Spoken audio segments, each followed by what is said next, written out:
Hello students, good morning. My name is Ankit and welcome to Vigyan institute. तो आज हम अपनी इलेक्ट्रोकेमिस्ट्री को थोड़ा सा और आगे बढ़ाएंगे। एक और बहुत इंपॉर्टेंट सा कंसेप्ट आज हम सीखेंगे और यहाँ से बेटा जी जितने भी कॉम्पिटिटिव एग्जाम्स हैं, चाहे मैं बोर्ड एग्जामिनेशन की बात करूँ, नीट की, जेई मेंस, एडवांस और उससे भी ऊपर के जितने भी कॉम्पिटिटिव एग्जाम्स हैं, आने वाले कंसेप्ट से क्वेश्चंस बेटा जी 101% पूछे गए हैं। आप प्रीवियस ईयर क्वेश्चंस पेपर उठा के देखना और आज का जो टॉपिक आप पढ़ने वाले हो, इसको सीखने के बाद जब आप प्रीवियस ईयर क्वेश्चंस पेपर को लगाओगे तो बहुत सारे इलेक्ट्रोकेमिस्ट्री के क्वेश्चंस आपसे हो जाएंगे। ठीक है, तो आज पढ़ने क्या वाले हैं, आज की क्लास में हम डिस्कस क्या करेंगे वो हम समझ लेते हैं। ध्यान से देखो, इधर हमने लास्ट क्लास में जो हमारा डिस्कशन था, वो लास्ट क्लास का हमारा डिस्कशन था कि सर जो हमारे पास इलेक्ट्रोलाइटिक सेल है, जो हमारे पास इलेक्ट्रोलाइटिक सेल था, बहुत ध्यान से देखो कि जो हमारा इलेक्ट्रोलाइटिक सेल था, उस इलेक्ट्रोलाइटिक सेल के अंदर मैंने कहा था कि हमें दो डेटा पर सबसे ज्यादा वर्क करना है। एक था हमारा इसका क्वालिटेटिव एनालिसिस, एक था बेटा जी इसका क्वालिटेटिव एनालिसिस, और दूसरा जो पॉइंट रहता है इलेक्ट्रोलाइटिक सेल में वो होता है हमारे पास क्वांटिटेटिव एनालिसिस। क्वांटिटेटिव एनालिसिस, बहुत ध्यान से समझना एक एक पॉइंट को। अब ये बहुत ध्यान से समझो कि सर क्वालिटेटिव एनालिसिस में हम क्या देखते हैं। क्वालिटेटिव एनालिसिस में हमारा जो डिस्कशन होता है वो इस बात पर होता है कि सर इलेक्ट्रोलिसिस के दौरान हमारे जो इलेक्ट्रोड्स हैं, उन इलेक्ट्रोड्स पर हमें प्रोडक्ट क्या मिल रहे हैं, जिसको हम प्रोडक्ट ऑफ इलेक्ट्रोलिसिस भी कहते हैं। तो प्रोडक्ट ऑफ इलेक्ट्रोलिसिस में हम इस चीज का पता करते हैं कि इलेक्ट्रोड पर प्रोडक्ट क्या मिल रहा है। अब इसको तो हमने नाम दे दिया इसका क्वालिटेटिव एनालिसिस, और ये क्वालिटेटिव एनालिसिस मैंने लास्ट क्लास में आपको समझा दिया था। मैंने आपको समझा दिया था कि आप कैसे पता करोगे कि किस इलेक्ट्रोड पर आपको कौन सा प्रोडक्ट मिलेगा, जबकि इलेक्ट्रोलाइटिक सॉल्यूशन आपका मॉल्टन स्टेट पर हो तब क्या कहानी होगी, अगर वो एक्वस स्टेट में होगा तब क्या कहानी होगी। तो ये वाला पोर्शन हम लास्ट लेक्चर में डिस्कस कर चुके हैं। आज की जो हमारी कहानी है वो इलेक्ट्रोलाइटिक सेल का क्वांटिटेटिव एनालिसिस डिस्कस करना है हमें। ध्यान से समझो, अब इसके अंदर होगा क्या ये समझ लेते हैं। अगर मैं क्वांटिटेटिव एनालिसिस की बात करूं बेटा जी, तो क्वांटिटेटिव एनालिसिस का मतलब क्या है। आपने देखा ध्यान से देखो कि ये रिएक्शन थी कि सर यहां पे जो मेरे पास सोडियम था, मैं कह रहा हूं मैंने मोल्टन NaCl का जब इलेक्ट्रोलिसिस किया तब कहानी क्या थी कि सर सोडियम प्लस जो था वो एक इलेक्ट्रॉन लेके सोडियम दे रहा था। ये रिएक्शन रिडक्शन की थी, मतलब कि ये कैथोड पर हो रही थी, कैथोड इलेक्ट्रोड की कहानी थी। दूसरी रिएक्शन क्या थी कि सर Cl नेगेटिव जो था, एक इलेक्ट्रॉन निकालने के बाद वो हाफ Cl2 में कन्वर्ट हो रहा था। ये रिएक्शन आपको पता है ऑक्सीडेशन रिएक्शन है, और ऑक्सीडेशन का प्रोसेस हमेशा एनोड के इलेक्ट्रोड पर होता है।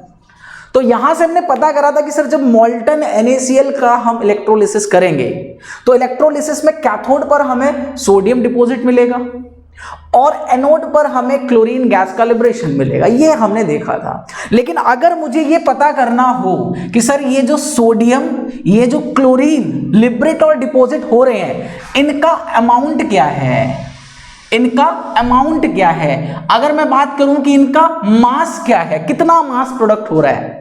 अगर मान लो कि कोई गैस है तो हो सकता है कि उसके वॉल्यूम का भी डिस्कशन हम कर सकते हैं। तो दैट मीन्स कि जो प्रोडक्ट आपके इलेक्ट्रोलिसिस में बन रहे थे, अब हम उनकी क्वांटिटी की बात करेंगे। हम देखेंगे कि कितना अमाउंट ऑफ प्रोडक्ट फॉर्म हो रहा था। अमाउंट आपका मोल की टर्म में भी देखेंगे, मास भी कैलकुलेट करेंगे, और मान लो कि आपका जो प्रोडक्ट बन रहा है वो गैस है तो वहां पे वॉल्यूम की भी कहानी हो सकती है। तो कहने का मतलब, अगर हम इसको कैलकुलेट करते हैं तो इसी प्रोसेस को हम क्या कह देते हैं कि हम इलेक्ट्रोलाइटिक सेल की क्वांटिटेटिव एनालिसिस कर रहे हैं। तो आज की वीडियो में हम ये सीख जाएंगे कि सर एनोड और कैथोड पर जो प्रोडक्ट बन रहे हैं उनके अमाउंट क्या है, आप कितने टाइम तक उन्हें इलेक्ट्रिक करंट दे रहे हो। भाई अगर मैं आपसे कह दूं, आपको पता है कि जब हमने इलेक्ट्रोलाइटिक सेल का कंस्ट्रक्शन किया था तो कंस्ट्रक्शन में हमने देखा था कि सर हम इसके अंदर इलेक्ट्रिसिटी प्रोवाइड कराते हैं, इलेक्ट्रिकल फील्ड देते हैं। तो अगर मैं आपसे पूछूं कि मैं 5 एम्पियर आपको करंट दे रहा हूं 5 घंटे तक, तो कितना प्रोडक्ट बनेगा, मतलब इस तरीके के क्वेश्चंस आप यहां सीखोगे। तो ये हमारे लिए बहुत इंपॉर्टेंट सेशन होने वाला है आज का, और यहां से आपको बहुत इंटरेस्टिंग क्वेश्चन मिलते हैं। और मेरा कहना यह कि अगर आप इस कॉन्सेप्ट को ढंग से समझ गए बहुत अच्छे से अगर आप इस कहानी को समझ गए तो बेटा जी ऐसे क्वेश्चंस में आपको बिल्कुल भी प्रॉब्लम नहीं आएगी। 3 मार्क्स के क्वेश्चन पूछे, चाहे वो 2 मार्क्स का, चाहे वो 1 मार्क्स का, आप हर तरीके के क्वेश्चंस को अटेम्प्ट कर सकते हैं। चलो तो स्टार्ट करते हैं कि सर कैसे कैलकुलेट करें। तो मैं यहां पे बता दूं कि सर अमाउंट, मास, वॉल्यूम को कैलकुलेट जो हम करेंगे, तो कैलकुलेट करने के लिए एक महान हस्ती का इसके अंदर नाम था, जिनका नाम था माइकल फैराडे। तो उन्होंने क्या करा, कुछ लॉज दिए जिनको हम कहते हैं फैराडेज लॉ ऑफ इलेक्ट्रोलिसिस। उनको हम क्या कहते हैं, फैराडे लॉ ऑफ इलेक्ट्रोलिसिस। पहले हम फैराडे सर के कुछ लॉज पढ़ेंगे, उनके 2 लॉज थे, और उनके लॉज से हम कुछ फॉर्मूले जनरेट करेंगे, देन हम कुछ क्वेश्चंस करेंगे, और आप देखना जैसे ही हमारा सेशन खत्म होगा आप इस तरीके के क्वेश्चंस को बहुत अच्छे से कर सकते हो, मतलब गलत होने के चांसेस नहीं रहेंगे। ठीक है, चलो तो स्टार्ट करते हैं। मैं इसे रफ करता हूं, आप स्क्रीनशॉट ले लो इसका। ठीक है, चलो अगर मैं अब बात करता हूं कि सर फैराडेज के जो इलेक्ट्रोलिसिस के रिगार्डिंग लॉज थे, क्या क्या लॉज थे वो हम देख लेते हैं। तो सबसे पहले ये जो था हमारे पास Faraday's law of electrolysis, law of electrolysis, ये है आज की हमारी बहुत बहुत इंपॉर्टेंट कहानी, और इस कहानी के अकॉर्डिंग आप बहुत सारा डेटा कलेक्ट कर सकते हो, है ना। तो बहुत इंपॉर्टेंट होने वाला ये सेशन, ढंग से कंसंट्रेशन से समझोगे तो सारी चीजें समझ में आ जाएंगी। हम आते हैं सर फर्स्ट लॉ की बात करते हैं। हम बात करते हैं सर फर्स्ट लॉ क्या था फैराडे सर का, समझना, और इसी लॉ से फिर हम फॉर्मूला जनरेट करेंगे। तो फर्स्ट लॉ क्या कहा, उन्होंने कहा कि this law state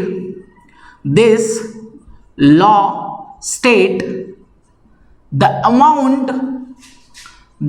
amount of product, the amount of product that is deposited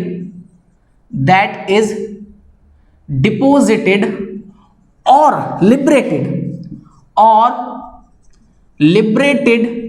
at an electrode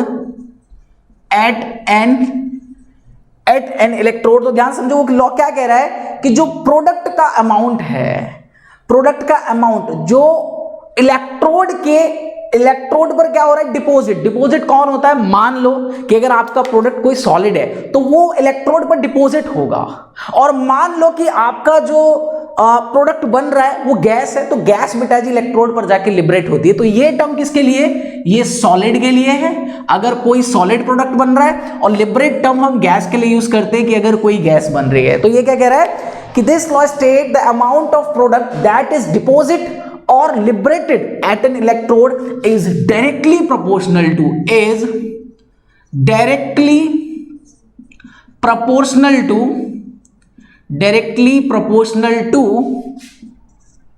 the amount of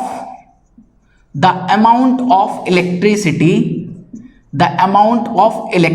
ध्यान से समझो, मतलब वो ये कहना चाह रहा है कि आपके पास जो सेटअप था, हमने क्या देखा था कि सर इस तरीके की कुछ कहानी थी हमारे इलेक्ट्रोलाइटिक सॉल्यूशन के अंदर।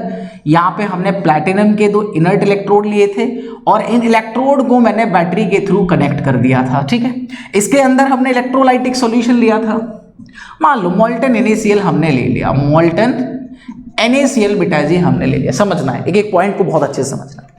अगर मैंने मोल्टन NaCl यहां पर लिया है और यहां पर एक बैटरी लगा दी, मान लो बैटरी का नेगेटिव टर्मिनल ये है, पॉजिटिव टर्मिनल ये है, तो वो कह रहा है कि यहां पर जो मोल्टन NaCl के अंदर Na+ होगा और Cl नेगेटिव होगा, तो जो आपका Na मतलब सोडियम इस इलेक्ट्रोड पर जाके डिपॉजिट हो रहा होगा, और क्लोरीन आपका इस इलेक्ट्रोड पर जाके लिबरेट हो रहा होगा। तो वो कह रहा है कि ये लिबरेशन अमाउंट का जो है, डिपॉजिटेड अमाउंट जो है, वो डायरेक्टली प्रोपोर्शनल है किसके, कि जितनी इलेक्ट्रिसिटी आप उसको प्रोवाइड करा रहे हो। अगर आप इलेक्ट्रिसिटी ज्यादा दोगे, मतलब जो करंट आप यूज कर रहे हो, अगर उस करंट का मैग्नीट्यूड आप बढ़ा दो, ज्यादा से ज्यादा करंट देने लगो, दैट मींस कि आपको प्रोडक्ट का जो मास है वो ज्यादा मिलेगा। बस यही समझाया था फैराडेज के फर्स्ट लॉ ने। आई थिंक ये बात क्लियर हो गई होगी कि सर अगर हम करंट ज्यादा देंगे तो ज्यादा मास हमें प्रोडक्ट का इलेक्ट्रोड पर मिलेगा। तो बस यही उन्होंने अपनी वर्डिंग में कह दिया। अब इस बात को थोड़ा सा समझते हैं। अगर मैं इसको मैथमेटिकल एक्सप्रेस करूं तो कहीं ना कहीं ये क्या कहना चाह रहे हैं, ये कहना चाह रहे हैं कि सर इलेक्ट्रिसिटी का मतलब यहां से चार्ज से है। इलेक्ट्रिसिटी का मतलब किससे है यहां पे? चार्ज। भाई इलेक्ट्रिसिटी, इलेक्ट्रिक करंट हमारे लिए चार्ज की कहानी है यहां पे। तो अगर मैं इसे कहूं तो वो आपसे कह रहा है कि जो मास है आपके पास, जो आपके पास मास है, बहुत से लोग इसे W से रिप्रेजेंट करते हैं इलेक्ट्रोकेमिस्ट्री में, तो जो मास है वो डायरेक्टली प्रोपोर्शनल है आपके Q के। तो इतना तो मैथमेटिकल एक्सप्रेशन हमने इससे बना लिया। I think it's very simple. अब क्या होता है, हम एक अच्छी बात बहुत अच्छे से जानते हैं कि सर जो हमारे पास करंट है, जो हमारे पास करंट है, या अगर मैं इस Q की बात करूं तो ये किसके बराबर होता है? I into T. भाई ये तो हम जानते हैं ना कि sir current is equal to कितना है? Charge upon time. The rate of charge is equal to current. तो यहां से हम क्या कर सकते हैं, अगर मैं Q की वैल्यू निकालूं तो Q is equal to IT आ जाएगा।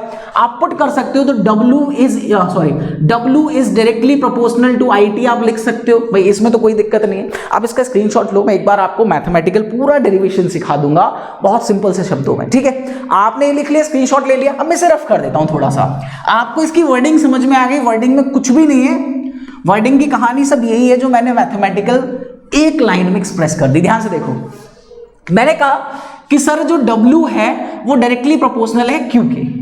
आपने कहा कि सर जो Q आ रहा है वो मेरा IT के बराबर आ रहा है, ठीक है, करंट इंटू टाइम के बराबर आ रहा है। तो मैंने यहां से लिख दिया कि sir W is directly proportional to I into T. अब आप जानते हो कि सर अगर डायरेक्टली प्रोपोर्शनल के साइन को मैं हटाऊंगा तो कुछ ना कुछ कांस्टेंट तो आपको चाहिए। अगर मैं यहां से इस डायरेक्टली प्रोपोर्शनल के साइन को हटाता हूं तो यहां पे एक Z आ जाता है इंटू I इंटू टी। तो ये आपका एक फॉर्मूला क्रिएट हो जाता है जिससे आप मास निकाल सकते हो। अगर वो आपको बता दे कि इतना करंट आप इतने टाइम तक दे रहे हो, एक चीज की जरूरत पड़ने वाली है अभी यहां, वो है सर Z। हमें ये तो समझ में आ गया कि I is a current, ampere में लेंगे, T is a time, second में लेंगे। बट हम Z का क्या करेंगे? ये Z है क्या, पहले तो ये समझो। Z क्या है बेटा जी? इसको हम कहते हैं इलेक्ट्रोकेमिकल इक्विवेलेंट है ये। दिस इज इलेक्ट्रोकेमिकल इक्विवेलेंट है ये, इलेक्ट्रोकेमिकल बेटा जी इक्विवेलेंट है ये। बहुत ध्यान से समझना इस बात को। अब बात आती है कि सर ये इलेक्ट्रोकेमिकल जो इक्विवेलेंट है इसका मतलब क्या है? भाई कैलकुलेट करना मैं सिखा दूंगा तुम्हें। अभी दो बातें बताऊंगा, इलेक्ट्रोकेमिकल इक्विवेलेंट आप सबका निकाल के रख दोगे। ये इलेक्ट्रोकेमिकल इक्विवेलेंट जो है ये डिफरेंट इलेक्ट्रोलाइट्स के लिए इसकी वैल्यू अलग होगी, ये बात बिल्कुल प्रूफ है।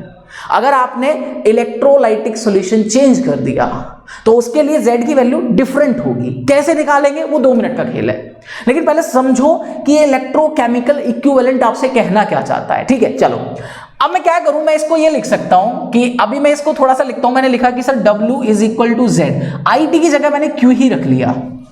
भाई IT की जगह मैंने Q ही रख लिया, सिर्फ मैं आपको इसका मतलब समझाने की बात समझा रहा हूं, है ना। लोग बार सिर्फ कैलकुलेशन की तरफ भाग जाते हैं, आप जाके डायरेक्टली फॉर्मूले ड्राइव हो जाएंगे और उनको कैलकुलेट करते रहो। आप मेन फिजिकल सिग्निफिकेंस की कहानी को समझा करो।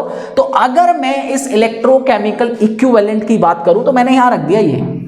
अब मैं इसे ऐसे नहीं लिख सकता क्या सर? मैं लिख सकता हूं, अगर मैं Z की बात करूं तो Z is equal to W upon Q, W upon Q।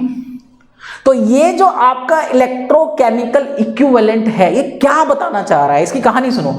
वो कह रहा है कि अगर सर मेरे पास 1 मोल चार्ज है, अगर मेरे पास 1 मोल चार्ज अगर मैं ले लूं, मतलब यहां पे चार्ज में 1 मोल कंसीडर कर लूं, तो आपको दिख रहा है कि Z आपका किसके बराबर हो रहा है? W के बराबर। तो वो आपको बता रहा है कि अगर मैं 1 मोल चार्ज की बात करूं तो इलेक्ट्रोकेमिकल इक्विवेलेंट आपको बताएगा कि 1 मोल चार्ज अगर आप दोगे तो कितना अमाउंट आपका डिपॉजिट होगा और लिबरेट होगा। मतलब 1 मोल चार्ज दोगे तो यहां से आपको अमाउंट ऑफ डिपॉजिट, कितना अमाउंट आपका डिपॉजिट हो रहा है या फिर आपका कितना अमाउंट बेटा जी लिबरेट हो रहा है, ये बात आपको यहां से पता चल जाएगी, ठीक है। ये बात आपको पता यहां से चल जाएगी, ठीक है। तो अगर मैं इलेक्ट्रोकेमिकल इक्विवेलेंट की बात करूं तो 1 मोल अगर मैं चार्ज दे रहा हूं, आपका जो इलेक्ट्रोलाइटिक सेल का कंस्ट्रक्शन था, जो बैटरी आप यूज कर रहे थे, उस बैटरी से 1 मोल चार्ज आप दीजिए। 1 मोल चार्ज में कितना मास आपका लिबरेट होगा, कितना मास आपका डिपॉजिट होगा, इसी को हम इलेक्ट्रोकेमिकल इक्विवेलेंट कहते हैं। आई थिंक इतनी बात आपको क्लियर हो गई होगी। अब बात आती है कि सर हाउ टू कैलकुलेट, हम इसको कैलकुलेट कैसे करें। How to calculate Z। इस Z को हम कैलकुलेट कैसे करें, आज की कहानी हमारी यही बहुत इंपॉर्टेंट है, ठीक है। तो Z है क्या, पहले समझ लेते हैं कि सर ये जो Z अगर मुझे निकालना है तो मैं डायरेक्ट फॉर्मूला पहले बता देता हूं, फिर आपको एक सिंपल सा मेथड बताऊंगा, आपको इतनी कैलकुलेशन करने की जरूरत ही नहीं होगी, है ना। अगर मैं Z का फॉर्मूला बताऊं कि सर इलेक्ट्रोकेमिकल इक्विवेलेंट जो होता है आपका, ये number of equivalent upon charge, और वो फेराडे इलेक्ट्रॉन का चार्ज लेते हैं, इसलिए हम यहां पे फेराडे लिख देते हैं। तो सर ये है मेरे पास इलेक्ट्रोकेमिकल इक्विवेलेंट की वैल्यू, कि number of equivalent upon F को हम Z कहते हैं। थोड़ी देर रुकना, Z आपको ऐसे ही कैलकुलेट करना बता दूंगा मैं बहुत सिंपल तरीके से, उसके थोड़ा सा पेशेंस रखो। तो अब हमने क्या करा, इसका भी स्क्रीनशॉट लो आप, ठीक है। मैं आता हूं, थोड़ा सा आगे बढ़ता हूं। अब जो जो हमने चीजें की उनको थोड़ा सा समराइज्ड करते हुए हम आगे बढ़ जाते हैं।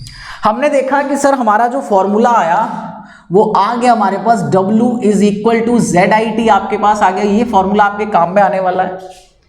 अब बात आएगी सर Z कहां से लाएं, तो Z के लिए मैंने बताया कि sir Z is equal to number of equivalent upon F है। आप कहोगे कि सर ठीक है, F तो समझ में आता है, F क्या है, F है हमारे पास 1 मोल इलेक्ट्रॉन का चार्ज, ये मैं आपको पहले भी बता चुका हूं, ठीक है। यहां पे क्वेश्चन फिर अराइज हो गया कि सर नंबर ऑफ इक्विवेलेंट क्या है। अगर मैं नंबर ऑफ इक्विवेलेंट को समझूं तो नंबर ऑफ इक्विवेलेंट अगर आप निकालना चाहते हो तो नंबर ऑफ इक्विवेलेंट जो होता है बेटा जी, नंबर ऑफ इक्विवेलेंट जो होगा वो आपका molar mass upon n factor के बराबर होता है, molar mass upon n factor के बराबर होता है। तो ये तीन चीज अब तक हमने निकाली, W is equal to ZIT, ये फर्स्ट लॉ फेराडे ने बता दिया।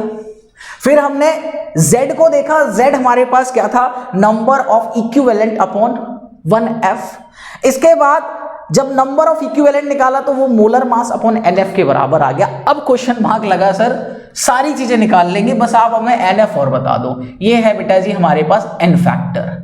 इसकी कहानी थोड़ी सी वेरिएटेड है, मतलब डिफरेंट बहुत सारी चीजें हमें देखनी पड़ेंगी अगर हम n फैक्टर कैलकुलेट करना चाहते हैं। तो जनरली यहां पे जो n फैक्टर की जरूरत पड़ेगी वो आपको रिएक्शन में पड़ेगी। मैं बता देता हूं कि रिएक्शन में है तब आप कैसे निकालोगे, अगर कोई एसिड के लिए n फैक्टर निकालना है तब आप कैसे निकालोगे, किसी बेस के लिए n फैक्टर निकालना है तब आप कैसे निकालोगे, और कोई सॉल्ट आपको गिवन है तो उस सॉल्ट के लिए हम n फैक्टर कैसे निकालेंगे। लेकिन हमारा जो मेन मोटिव है वो रिएक्शन के लिए इस चैप्टर में, है ना। हालांकि इसकी भी जरूरत पड़ती है लेकिन और केसेस में, यहां नहीं पड़ेगी आपको जरूरत। तो मैं बता देता हूं कि रिएक्शन के अंदर अगर आपको n फैक्टर कैलकुलेट करना है, अगर आप देखना चाहते हैं कि सर इस रिएक्शन के लिए n फैक्टर कितना है, तो बेटा जी कुछ नहीं होता, उसमें आप देख लो कि number of transfer of electron कितने हैं, number of transfer of electron कितने हैं, जितने इलेक्ट्रॉन का ट्रांसफर हो रहा है उतना ही उसका n फैक्टर होगा।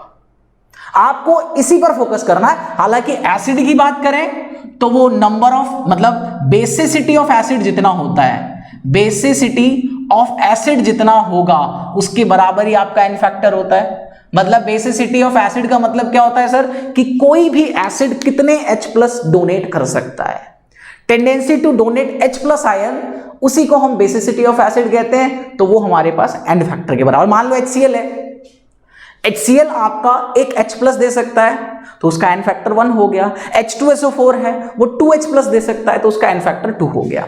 ऐसे ही अगर हम बेस के लिए बात करें कि बेस के लिए अगर n फैक्टर निकालना है तो वो एसिडिटी ऑफ बेस के बराबर होता है, एसिडिटी ऑफ बेस के बराबर होता है। ये उल्टा रहता है कि जितने OH कोई डोनेट कर रहा है, अगर NaOH है तो वो एक OH निकालेगा नेगेटिव तो उसका n फैक्टर 1 हो जाएगा, यही कहानी है। और सॉल्ट की अगर हम बात करें तो टोटल नंबर ऑफ पॉजिटिव या नेगेटिव चार्ज, मतलब कि जो भी आपको सॉल्ट गिवन है उस सॉल्ट के अंदर आप देख लो कि sir total number of positive या total number of negative charge कितना है। मैं दिखा देता हूं, इसका एग्जांपल दिखा देता हूं। मान लो कि मेरे पास NaCl है, तो NaCl की तो सिंपल सी कहानी है कि सर इसके पास एक Na+ है और एक Cl नेगेटिव है, तो या तो आपको पॉजिटिव चार्ज कैलकुलेट करना है या फिर नेगेटिव। तो इसके पास पॉजिटिव भी एक है और नेगेटिव भी एक है, बिकॉज ये सॉल्ट जो होते हैं न्यूट्रल कंपाउंड होते हैं, तो पॉजिटिव जो नेगेटिव होंगे वो बराबर होंगे इनमें। तो यहां पर अगर मैं इसका एन फैक्टर पूछूं तो आपने बता दिया 1 है। अब मैं थोड़ा सा आपको दे देता हूं कि K2SO4 Al2SO4 का होल थ्राइस, ये हमारे पास एक एलम है पोटाश का, दिस इज पोटाश एलम, या जिसको आप फिटकरी भी कहते हो। अगर मैं पूछूं बताओ इसका एन फैक्टर कितना है, तो आपको थोड़ा सा दिमाग लगाना पड़ेगा। आप क्या करो कि ये जो आपके पास एलम है, आप जानते हो कि जब एलम को आप किसी सॉल्यूशन के अंदर डिसॉल्व करोगे, वाटर के अंदर आपने डिसॉल्व कर दिया सॉल्वेंट के अंदर, तो ये अपने आयंस में टूटेगा, तो 2K+ हो जाएंगे, SO4 पे 2 नेगेटिव होगा। सेम कहानी कि 2 एल्युमिनियम है और एक एल्युमिनियम पे +3 चार्ज होगा, 3 मेरे पास SO4 है, 2 नेगेटिव चार्ज। तो आप total number of positive charge calculate कर लो। सर एक पोटेशियम पे +1 है तो 2 पे कितने हो जाएंगे, +2। एक एल्युमिनियम पे +3 है तो 2 पे कितने हो जाएंगे, +6। तो +6 +2, तो यहां पे एन फैक्टर आपका आ जाएगा 8।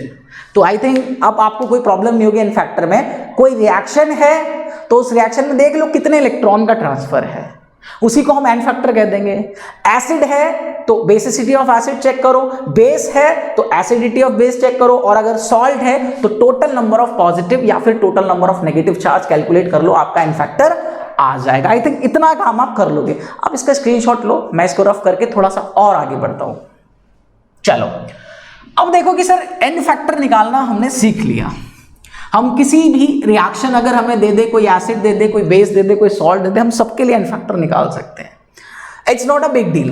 अब बात आती है कि सर अब क्या करें, तो देखो यहां से अगर मैं आपसे Z कैलकुलेट करवाऊं तो Z आपका देखो कैलकुलेट करके कितना आ रहा है, नंबर ऑफ इक्विवेलेंट आपके पास कितने हैं sir, molar mass upon N factor और इनटू 1/f यहां पर है, तो आपका ये तो Z आ गया भाई। नंबर ऑफ इक्विवेलेंट की वैल्यू पुट कर दी मैंने यहां पे, ये आपको मिल गया।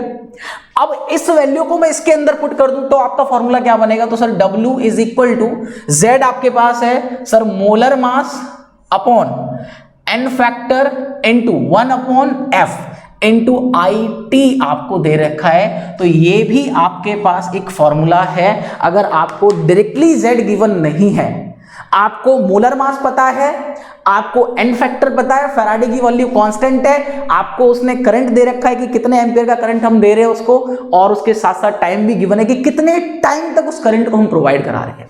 तब आप उस मास को कैलकुलेट कर सकते हो कि आपके एनोड या कैथोड पर कितना मास डिपॉजिट या लिबरेट हुआ है ना। तो इतना काम आप कर लोगे। तो ये हमारे पास कहानी है फैराडे फर्स्ट लॉ की। तो ये आपको 2 फॉर्मूले याद रखने हैं, एक तो ये याद रख लेना और एक ये याद रख लेना। बाकी तो ऑब्वियस है कि यहां तक लाने के लिए आपको इन सब की तो जरूरत पड़ने वाली है। अब मैं एक बहुत इंपॉर्टेंट बात आपको दिखाता हूं।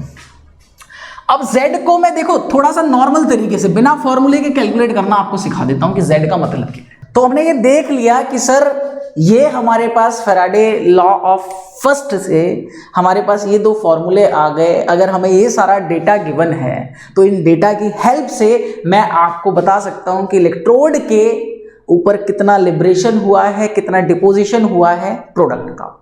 ठीक है, मास कैलकुलेट हम यहां से कर सकते हैं। अब मैं आपको कुछ क्वेश्चंस इसके दिखाता हूं कि किस तरीके के क्वेश्चंस आपसे पूछे जाएंगे, तब हम सेकंड लॉ पे पहुंचेंगे। तो मैं इसको रफ कर देता हूं। ठीक है, आपने ये चीजें लिख लो। आई थिंक ये बातें सारी समझ में आ गई होंगी आपको कि कैसे हमने ये फॉर्मूले ड्राइव किए हैं, कैसे हम किसी भी इलेक्ट्रोड पर मास को कैलकुलेट कर सकते हैं। ठीक है, तो पहले एक सिंपल से क्वेश्चन से स्टार्ट करेंगे हम और फिर अपने क्वेश्चन का स्टैंडर्ड बढ़ाते चलेंगे। ठीक है, अब ध्यान से देखो कि अगर मैं क्वेश्चंस की बात करूं तो ध्यान से देखो, सबसे पहले क्वेश्चन आपको दिया है, सबसे पहला क्वेश्चन आपको गिवन है, यहां दे रखा है कि सर क्वेश्चन है मेरे पास कि an electrochemical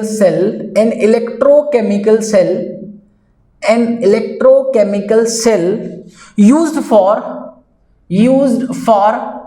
electroplating operates at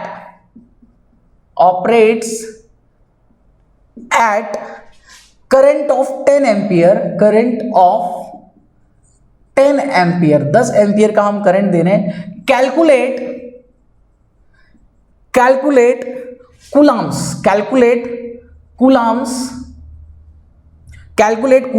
that passed through this process in 1 hour, this process in 1 hour कितने कूलाम, ये आपको यहां पे समझा दिया। ध्यान से देखो, अब अगर आपको ये क्वेश्चन दिया है उसने, तो देखो आपको क्या क्या दे रखा है कि एक इलेक्ट्रोकेमिकल सेल है जिसपे हम क्या कर रहे हैं, इलेक्ट्रोप्लेटिंग ऑपरेट कर रहे हैं, और कितने एम्पियर का करंट देके सर, 10 एम्पियर का करंट देके हम उस पर एक इलेक्ट्रोप्लेटिंग ऑपरेट कर रहे हैं, और हमें कैलकुलेट करना है कि सर कितना कूलाम चार्ज इसका पास्ड होगा थ्रू दिस प्रोसेस अगर मैं 1 घंटे तक लगातार 10 एम्पियर का करंट उसे देता रहूं। तो सिंपल सी कहानी है। अगर आपसे ये पूछ लिया उसने बेटा जी, तो इसमें क्या है, आपको चार्ज ही तो निकालना है सर, क्यू निकालना है, I इंटू टी आपको गिवन है, I आपको 10 एम्पियर दे रखा है, और T आपको बेटा जी कितना दे रखा है, टाइम 1 आवर, तो सेकंड में आपको कन्वर्ट करना है। तो 1 आवर के अंदर 60 मिनट, इसके अंदर 60 सेकंड, तो इसे हम कैलकुलेट कर लेंगे 10 इंटू 36, और ये हमारे पास आ जाएगा 3600 कूलाम। तो यहाँ पे हमने देख लिया कि सर इतने कूलाम चार्ज हमें देना पड़ेगा, इतने कूलाम हमें चार्ज देना पड़ेगा अगर इतना एम्पियर करंट दे रहे हैं हम इतने टाइम तक, तो ये आपके पास चार्ज आ गया। ये तो बहुत सिंपल सी कहानी है, हो गया क्वेश्चन खत्म। चलो अब देखो, अब थोड़ा सा स्टैंडर्ड हम क्वेश्चन का अपना बढ़ाते हुए चलते हैं। नेक्स्ट क्वेश्चन क्या कहता है, नेक्स्ट क्वेश्चन को समझो, ये तो बहुत सिंपल सी कहानी थी। अब नेक्स्ट क्वेश्चन क्या कह रहा है, ये तो आपने कर लिया। नेक्स्ट क्वेश्चन पहले आप खुद से ट्राई करना, ये तो बहुत ही सिंपल सी कहानी थी। नेक्स्ट क्वेश्चन जरा आप खुद से ट्राई करना। नेक्स्ट क्वेश्चन कह रहा है कि आपके पास एक सॉल्यूशन है कॉपर सल्फेट का, a solution of copper sulphate, a solution of copper sulphate is electrolysed, आपने इलेक्ट्रोलाइज्ड किया फॉर 10 मिनट, 10 मिनट के लिए, फॉर 10 मिनट। समझना क्वेश्चन को पहले, विद अ करंट, 10 मिनट को दे रहे हो आप, विद अ करंट, उसके साथ साथ जो आपने करंट दिया है वो कितना है, with a current of 1.5 ampere का आप करंट दे रहे हो उसे। What is the mass of deposited at cathode, what is the mass deposited at cathode, आप कैथोड पर कितना मास प्रोडक्ट का आ रहा है, वो मास आपको कैलकुलेट करना है। ध्यान से समझो। अब देखो, मैं इसे बिना फॉर्मूले के भी क्वेश्चन को करके दिखा दूंगा, आपको फॉर्मूले की जरूरत नहीं पड़ेगी। अगर ऐसे क्वेश्चन पूछे तो फॉर्मूले की जरूरत नहीं, आप सिर्फ क्वेश्चन को समझना। रिएक्शन देखो हो क्या रहा है कि सर जो कॉपर है वो कॉपर +2 इस रिएक्शन के अंदर जो है वो 2 इलेक्ट्रॉन ले रहा है, और 2 इलेक्ट्रॉन लेके कहां जा रहा है, कॉपर पे जा रहा है। एक तो रिडक्शन होगा भाई, कैथोड का मतलब कि रिडक्शन होनी चाहिए। हमने देखा है कि ऑक्सीडेशन हमेशा एनोड का होगा, रिडक्शन हमेशा कैथोड का होगा। तो यहां पर क्या है कि सर कैथोड पर क्या हो रहा है, रिडक्शन, तो इस रिएक्शन में रिडक्शन तो आपको दिखाई दे रहा है, मतलब यही रिएक्शन कहां हो रही है, कैथोड पर हो रही है। यही रिएक्शन कहां हो रही है, आपकी कैथोड पर हो रही है। ये तो आपको समझ में आ गया। अब वो कह रहे हैं इसमें अगर आप ध्यान देखो, आपको बताना है कि सर कॉपर का कितना अमाउंट डिपॉजिट हो रहा है जब आप 10 मिनट तक 1.5 एम्पियर करंट उसको प्रोवाइड करा रहे हो। ये क्वेश्चन है आपका। अगर मैं आपसे बिना फॉर्मूले के क्वेश्चन कराऊं, फॉर्मूला लगा के आप कर लोगे, कुछ भी नहीं है इस क्वेश्चन में भी, लेकिन मैं बिना फॉर्मूले के अगर आपसे कैलकुलेट कराऊं तो समझो, देखो ये टेक्निक बहुत इंपॉर्टेंट है, इससे जल्दी क्वेश्चन हो जाएंगे, गलत नहीं होगा क्वेश्चन, आप अटकोगे नहीं क्वेश्चन में। किसी भी तरीके का क्वेश्चन पूछ ले, फॉर्मूले में हो सकता है कि आप अटक जाओ, लेकिन अगर इस मेथड को आप यूज करोगे तो किसी भी तरीके के क्वेश्चन में बिल्कुल नहीं अटकना। चलो देखो, अब यहां पे मैं देख रहा हूं कि सर आपको पता है कि सर ये 2 मोल इलेक्ट्रॉन है, मतलब 2 मोल इलेक्ट्रॉन का चार्ज, ये कहना चाह रहा है ना, यहां पे 2 मोल इलेक्ट्रॉन जो है, मतलब 2 मोल इलेक्ट्रॉन का जो चार्ज है उससे सर मेरे पास 1 मोल ऑफ कॉपर बन रहा है, 1 मोल ऑफ कॉपर आपका बन रहा है। मतलब जब तक आप 2 मोल करंट प्रोवाइड करा रहे हो, इलेक्ट्रॉन 2 मोल इलेक्ट्रॉन का करंट दे रहे हो, तो बेटा जी आपका क्या बन रहा है, 1 मोल कॉपर बन रहा है। अच्छा, 1 मोल इलेक्ट्रॉन का चार्ज कितना होता है सर, फैराडे नंबर 96500 कूलाम पर मोल, कूलाम पर मोल होता है, यूनिट छोड़ रहा है। इतने चार्ज से इतने कूलाम जो आपको दे रखा है, इसमें बन रहे हैं 1 मोल ऑफ कॉपर बन रहे हैं। ध्यान से समझना, 1 मोल ऑफ कॉपर बन रहे हैं। अब अगर मैं क्या करूं, मुझसे उसने क्या पूछा है कि सर 10 मिनट और 1.5 एम्पियर तक का करंट दूं तो कितना अमाउंट ऑफ कॉपर आपका बनेगा, समझना।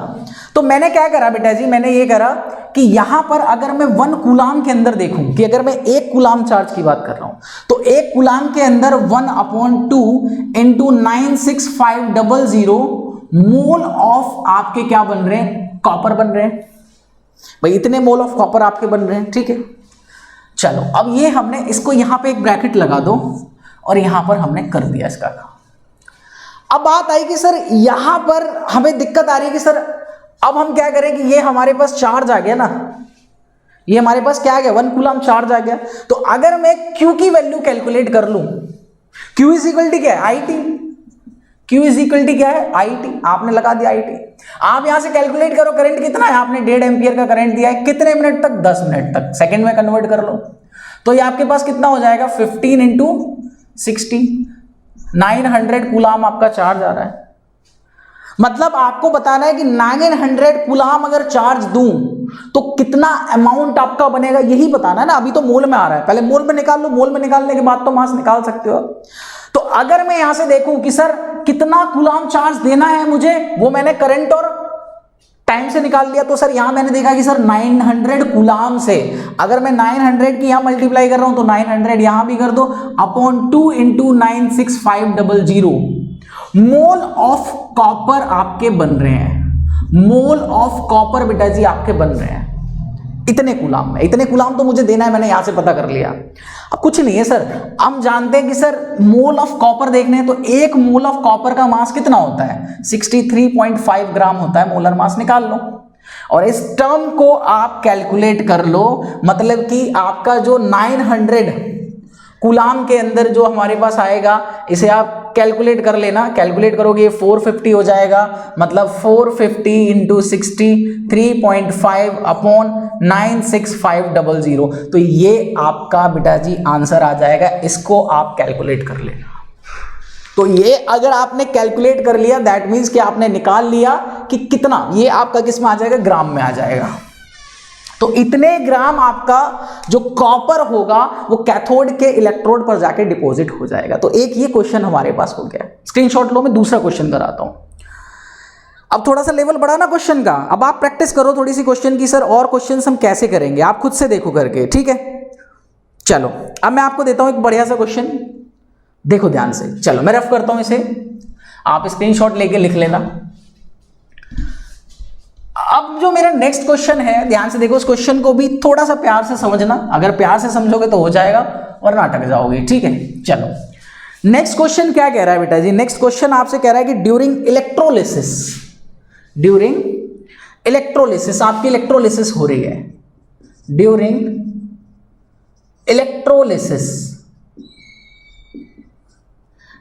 इलेक्ट्रोलिसिस ऑफ मॉल्टन NaCl, आपको दे रखा है कि मॉल्टन NaCl है हमारे पास, उसका इलेक्ट्रोलिसिस हो रहा है। ठीक है, तो कह रहा है कि time required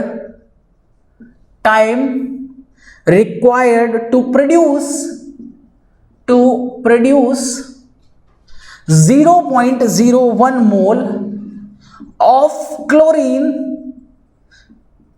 using 3 ampere current. समझो, देखो इस क्वेश्चन को, अच्छा क्वेश्चन है ये नीट का क्वेश्चन है, 2011 में पूछा था। ये नीट का क्वेश्चन है, नीट 2011 का क्वेश्चन है, ये समझना। वो कह रहा है कि सर जब मैं इलेक्ट्रोलिसिस कर रहा था किसकी, मॉल्टन NaCl की, तो पूछ रहा है कि जब आपने NaCl का मॉल्टन स्टेट पर इलेक्ट्रोलिसिस करा तो वो कह रहा है कि आपका 0.0 मोल ऑफ क्लोरीन बन रहा है जब आपने 3 एम्पियर का करंट दिया। तो ये बताओ कितने टाइम तक आपने उस 3 एम्पियर के करंट को दिया जिसकी वजह से इतना अमाउंट आपको क्लोरीन का मिल गया। ठीक है, समझो देखो इस क्वेश्चन को। आप पहले इसको रोक के वीडियो को पॉज करके खुद से ट्राई करो एक बार, है ना। उसके बाद देखना कि किस तरीके से करना है इस क्वेश्चन को। तो देखो समझो, ये कहानी आपको दे रखी है। मैं कह रहा हूं कि सर जो क्लोरीन था, क्लोरीन पे नेगेटिव था, वो क्या कर रहा था कि सर हाफ Cl2 में कन्वर्ट हो रहा था और प्लस इलेक्ट्रॉन निकाल रहा था। यहां से कुछ ऐसी रिएक्शन थी भाई, कुछ ऐसी रिएक्शन थी आपकी। यहां पे आपको समझा क्या रखा है कि उसने 0.01 मोल आपके पास क्या बन रहा है, क्लोरीन बन रहा है। तो मतलब ये जो क्लोरीन का अमाउंट है आपको दे रखा है 0.01 मोल आपको दे रखा है। पूछ रहा है कि और ये इसके ऊपर जो आपने इलेक्ट्रिक करंट दिया वो 3 एम्पियर का दिया है। मतलब करंट आपने जो दिया है वो 3 एम्पियर करंट आपने इसको प्रोवाइड करा दिया। क्वेश्चन है कि कितने टाइम तक ये काम आपने किया, कितना टाइम लगा इतना प्रोडक्ट बनने में, अगर इस एम्पियर का करंट हम उसको प्रोवाइड करा रहे हैं तो समझो। अब मैं क्या कह रहा हूं कि सर मुझे पता है कि यहां पे एक, अगर मैंने 1 mole of electron charge provide कराया तो आपका हाफ मोल ऑफ Cl2 बन रहा है, हाफ मोल ऑफ Cl2 बन रहा है। भाई इतना तो दिख रहा है हमें कि 1 मोल इलेक्ट्रॉन में कितना हाफ मोल ऑफ Cl2 बन रहा है। ठीक है, चलो 1 मोल चार्ज का मतलब 1 फैराडे हो गया, मतलब 1 फैराडे का मतलब 1 × 96500 हो गया, is equal to 1/2 mole of Cl2 आपके बन रहे हैं इतने में। क्लियर है इतना डेटा तो आपका? ठीक है, अब यहां ध्यान से देखो कि सर ये मेरे पास इतना कूलाम आ रहा है, इतने कूलाम की कहानी है हमारे पास, इसके अंदर इतने मोल ऑफ क्लोरीन बन रहा है। ठीक, चलो अब इतना काम हमने देख लिया सर, अब हमें क्या पता करना है, हमें टाइम पता करना है कि कितना टाइम लगेगा, कितना टाइम लगेगा इतना क्लोरीन अगर आपका बन रहा है। तो ध्यान से देखो कि अगर मैं 1 मोल पे ले आऊं क्लोरीन को, अगर मैं कहूं कि सर 1 मोल मेरे पास क्लोरीन है तो उसके अंदर कितना चार्ज आ रहा है सर 2 × 96500, इतना तो दिमाग लगा सकते हो, ज्यादा नहीं लगाना, बस इतना ही लगाना है। आपको पता है कि सर मेरे पास 1 मोल तो बन नहीं रहा, मेरे पास कितना बन रहा है 0.01 मोल, तो मुझे पता करना है कि 0.01 मोल क्लोरीन बनने में कितना चार्ज आपने यूज करा। क्या दिक्कत आ गई सर, यहां 0.01 मोल से डिवाइड कर दिया तो इतने मोल ऑफ Cl2 हो जाएंगे यहां पे, तो कितना हो जाएगा 2 × 0.01 मोल इंटू 96500, इतना तो कैलकुलेशन कर लोगे, इसमें तो कुछ भी नहीं है। देख लो भी एक भी फॉर्मूला आपका यूज नहीं किया मैंने, बिना फॉर्मूले के ही सारे क्वेश्चंस कैलकुलेट हो रहे हैं। अब इतना आपने निकाल लिया कि सर इतने मोल अगर मेरे पास क्लोरीन के बन रहे हैं तो इतने कूलाम चार्ज आपको देना पड़ रहा है। ठीक है भाई, अगर इतना कूलाम चार्ज है तो आप ये जानते हो कि सर Q = IT तो जानते हो, टाइम आपको निकालना है तो टाइम = कितना हो जाएगा, charge upon I, current. Charge मतलब इतना क्लोरीन, इतने मोल क्लोरीन बनने के लिए इतना चार्ज है सर, रख दो ये वैल्यू 2 × 0.01 इंटू 96500 अपॉन कितने करंट दे रहे हो आप, तो ये दे रखा है सर 3 एम्पियर का करंट दे रहे हैं। कैलकुलेट कर लो भाई, क्या रह गया, यहां से आपका क्या आ जाएगा, टाइम आ जाएगा, तो 2 ये आ जाएगा आपका 0.02 इंटू 96500 अपॉन 3। भाई इसे कैलकुलेट कर लेना, आपका आंसर यहाँ पे सेकंड में आ जाएगा। तो इतना कोई डिफिकल्ट क्वेश्चन नहीं है, ये भी आप चुटकियों में कर सकते हो, और थोड़ा सा दिमाग यूज कर लो तो कर लोगे। चलो रफ करो, एक और क्वेश्चन मैं आपको दिखाता हूं, ये जेईई मेंस एडवांस में पूछा था क्वेश्चन, ध्यान से देखो। नेक्स्ट क्वेश्चन भी बहुत इंपॉर्टेंट है, पहले खुद से ट्राई करना, अगर ना हो तो मैं बता दूंगा आपको कि किस तरीके का क्वेश्चन ये हैगा। नेक्स्ट क्वेश्चन है हमारा, नेक्स्ट क्वेश्चन आपको दे रखा है कि सर आपके पास Al2O3 है, इसको हम रिड्यूस्ड करते हैं, Al2O3 को हमने रिड्यूस्ड करा यूजिंग 4 × 10⁴ एम्पियर करंट देकर।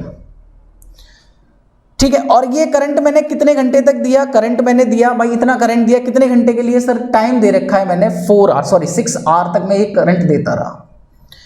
तो आपको बताना है कि कितना मास ऑफ एल्युमिनियम डिपॉजिट होगा, कितना मास ऑफ एल्युमिनियम आपका डिपॉजिट होगा, बस ये आपको बताना है। और ये 2009 में जेईई मेन एडवांस में क्वेश्चन पूछा था। देखो कितना सिंपल सा क्वेश्चन है, अगर दिमाग लगाओ तो आपको ये बताना है कि एल्युमिनियम का मास कितना था, बस यही तो कैलकुलेट करना है। तो ठीक है, हम देख लेते हैं कि सर एल्युमिनियम की कहानी क्या थी, कि सर यहां पर अगर मैं इस रिएक्शन में देखूं तो जो एल्युमिनियम है मेरे पास वो +3 में है, वो क्या कर रहा है कि 3 इलेक्ट्रॉन को एक्सेप्ट करके एल्युमिनियम बना रहा है। इतना काम तो सबको समझ में आ रही है, इसमें तो कोई दिक्कत नहीं।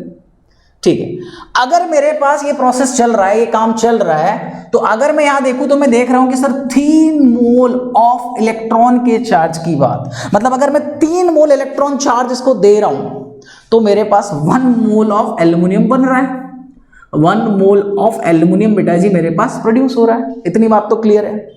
अगर मैं इसको लिखूं तो ये बन जाएगा 3 × 96500, क्योंकि 1 मोल इलेक्ट्रॉन का चार्ज फैराडे नंबर है। इससे हमारे कितने बन रहे हैं सर, 1 मोल ऑफ एल्युमिनियम बन रहे हैं, ध्यान से समझो, 1 मोल ऑफ एल्युमिनियम आपके पास बन रहे हैं। अब अगर मेरे पास ये कहानी है बेटा जी कि इतना काम मेरा हो गया, वो कह रहा है कि इतने एम्पियर का करंट इतने टाइम तक देना है, मास आपको बताना है भाई, इतने एम्पियर का करंट इतने टाइम तक देना है, मास आपको बताना है कि कितना बनेगा। समझना, अगर मैं यहां से Q की वैल्यू निकाल लूं तो Q is equal to I T, आप कैलकुलेट कर लो, आप ये देख लो कितना चार्ज मुझे देना है। तो Q is equal to I T से आपने निकाला, I आपको दे रखा है 4 इंटू 10 की पावर 4 एम्पियर, टाइम आपको 6 आवर दे रखा है, तो 6 आवर 60 मिनट इंटू 60 सेकेंड, है ना। तो ये चीज अगर हम कैलकुलेट कर लें तो 4 इंटू 6 इंटू 6 इंटू 6 इंटू 10 की पावर 6 कर लो इसे, तो ये आ जाएगा आपका 6 6 जा 36 और 6 4 जा 24 इंटू 10 की पावर 6, मान लो इतना आपका आ गया, ठीक है। तो अगर मेरे पास ये है और ये मेरे पास इतना कूलाम चार्ज आ रहा है, अगर मैं एक कूलाम चार्ज की बात करूं तो उसके पास कितना बनेगा sir, 1 mole of aluminium upon 3 into 96500 बन जाएगा। मतलब अगर एक कूलाम चार्ज दूं तो इतने मोल एल्युमिनियम प्रोड्यूस हो जाएगा, आपका डिपॉजिट हो जाएगा।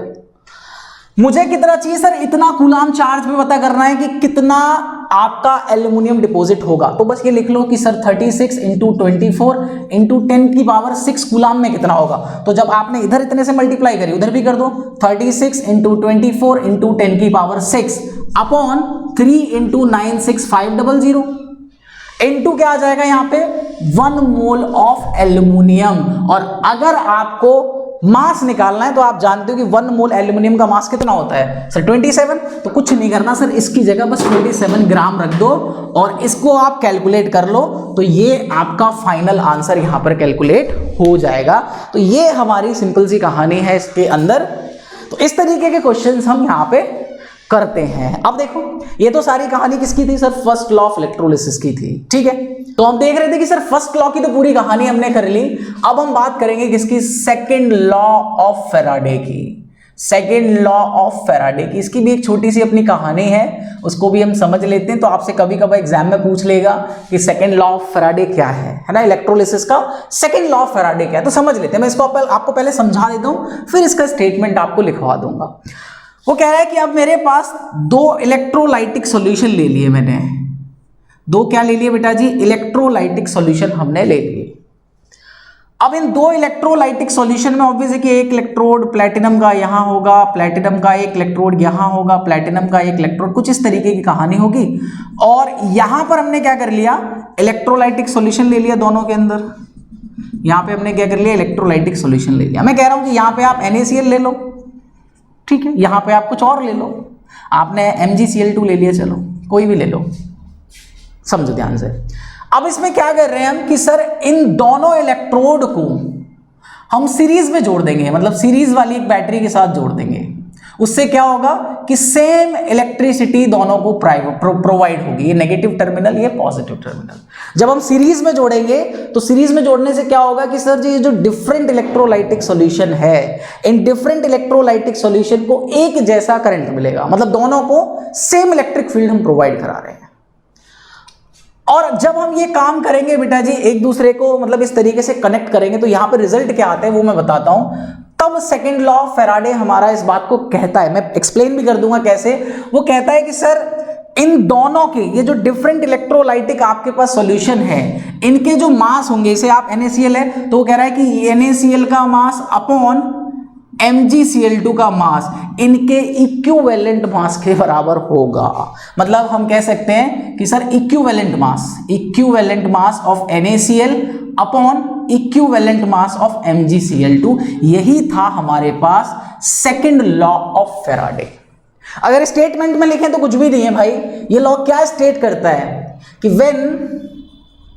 ये क्या स्टेट करता है कि जब आप given amount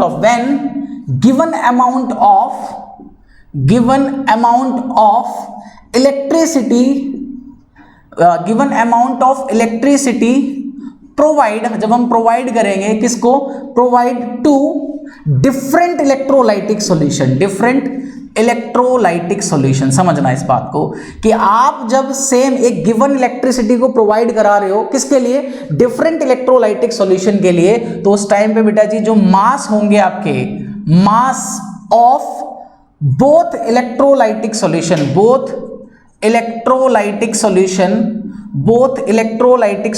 is directly proportional to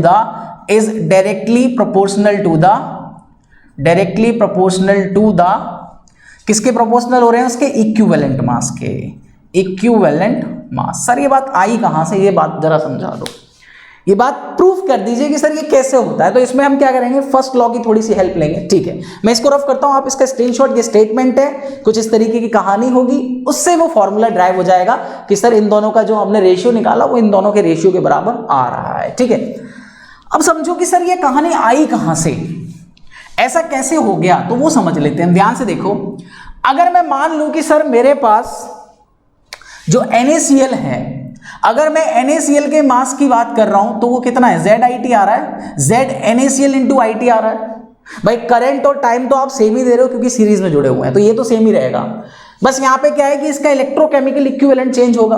दूसरा आपको दे रखा है मास किसका, इसने MgCl2 का, वो भी आपका कितना आ जाएगा, ZMgCl2 इंटू IT। IT दोनों के केस में सेम है क्योंकि हमने सीरीज में लिया, ये दोनों के केस में सेम रहेगा, मतलब IT की बात कर रहा हूं मैं, IT दोनों के केस में सेम रहेगा बिकॉज हमने सीरीज में बैटरी को फिट करा है, तो दोनों पे सेम इलेक्ट्रिक करंट मिल रहा है आपको, ठीक है। अब मैं क्या करूं बेटा जी, अगर मैं इसको ऐसे ही लिखूं कि सर NaCl अपॉन MgCl2 मैंने लिख दिया, तो इज इक्वल टू कितना आ रहा है आपका, ये आ जाएगा ZNaCl into IT upon ZMgCl2 into IT। तो देखो IT से तो IT कैंसिल आउट हो जाएगा, अब क्या बचा, यहां पे बचा आपका ZNaCl अपॉन ZMgCl2, ठीक है। अब हम जानते हैं कि सर ये जो इलेक्ट्रोकेमिकल इक्विवेलेंट है किसके बराबर होता है, ये होता है सर इक्विवेलेंट मास या नंबर ऑफ इक्विवेलेंट, सीधे सीधे लिख लो number of equivalent upon Faraday के बराबर होगा ये। तो हम क्या करेंगे सर, अगर मैं यहां पे ये रख दूं कि sir number of equivalent of NaCl upon क्या आ जाएगा यहां पे, फैराडे। और इसको भी अगर हम लिखेंगे थोड़ा सा अगर अच्छे से समझें तो यहां पे भी क्या आ रहा है कि sir number of equivalent of MgCl2 upon यहां पे भी क्या आ जाएगा, फैराडे, ठीक है। तो आप यहां पे क्या करोगे कि सर यहां पे हमने देख लिया तो यहां पे आपके पास 2 फैराडे आ जाएगा, अगर आपने MgCl2 लिया है तो फैराडे से फैराडे आपका कैंसिल आउट हो जाएगा। तो ये अगर हम इनको देखेंगे तो 2 तो आपका डायरेक्टली प्रोपोर्शनल में चला जाएगा, तो यहां से आपका ये रिलेशन बेटा जी आ जाएगा, आप ये प्रूफ कर सकते हैं इस बात को। तो ये था हमारे पास सेकंड लॉ ऑफ फैराडे, मतलब हमने फर्स्ट लॉ की हेल्प लेके सेकंड लॉ को भी कंप्लीट कर लिया। तो अगर आपने ये दोनों लॉज को अच्छे से समझ लिया तो किसी भी तरीके का क्वेश्चन आ जाए, आपको फॉर्मूले भी बता दिए मैंने, तो फॉर्मूले में डायरेक्ट पुट कर दो वैल्यूज, या फिर अगर आपको फॉर्मूला यूज नहीं करना, 100% एक्यूरेसी देखनी है क्वेश्चन में, तो आपको जो मेथड मैंने आज यूज कराया, बिना फॉर्मूले के सारे क्वेश्चंस कैलकुलेट कराए हैं, तो उस मेथड को यूज करके भी आप इलेक्ट्रोलिसिस, मतलब कि फैराडेज के द्वारा मास, डिपॉजिट मास, लिबरेटेड मास, टाइम करंट, ये सारी चीजें बेटा जी कैलकुलेट कर सकते हो। तो ये थी आज का सेशन, जो मैं बार बार कह रहा था बहुत इंपॉर्टेंट है। तो देखिए आपने नीट में भी किस तरीके का क्वेश्चन आता है, एडवांस में भी किस तरीके का क्वेश्चन आता है। तो ये थी हमारी ओवरऑल कहानी। तो नेक्स्ट लेक्चर में हम इससे आगे की कहानी पढ़ेंगे। इसके बाद हमारा इलेक्ट्रोलाइटिक कंडक्टेंस का कॉन्सेप्ट स्टार्ट हो जाएगा, मतलब आपका इलेक्ट्रोकेमिकल सेल के अंदर गैल्वेनिक सेल हमने पूरा पढ़ लिया, उसके बाद इलेक्ट्रोलाइटिक सेल भी हमने पूरा पढ़ लिया। अब जो नेक्स्ट लेक्चर होगा हमारा वो इलेक्ट्रोलाइटिक कंडक्टेंस के ऊपर होगा कि सर जो इलेक्ट्रोलाइटिक सॉल्यूशंस होते हैं उनके अंदर कंडक्टिविटी का कॉन्सेप्ट क्या होता है, ठीक है। तो अब हम नेक्स्ट लेक्चर में मिलेंगे और नेक्स्ट लेक्चर में मिलके अपनी इलेक्ट्रोकेमिस्ट्री को थोड़ा और आगे बढ़ाएंगे। तो अगर कुछ बातें समझ में आई हो, अच्छी लगी हो, तो चैनल को लाइक, सब्सक्राइब और शेयर जरूर करना, ठीक है। फिर मिलते हैं नेक्स्ट क्लास में। Okay, bye bye.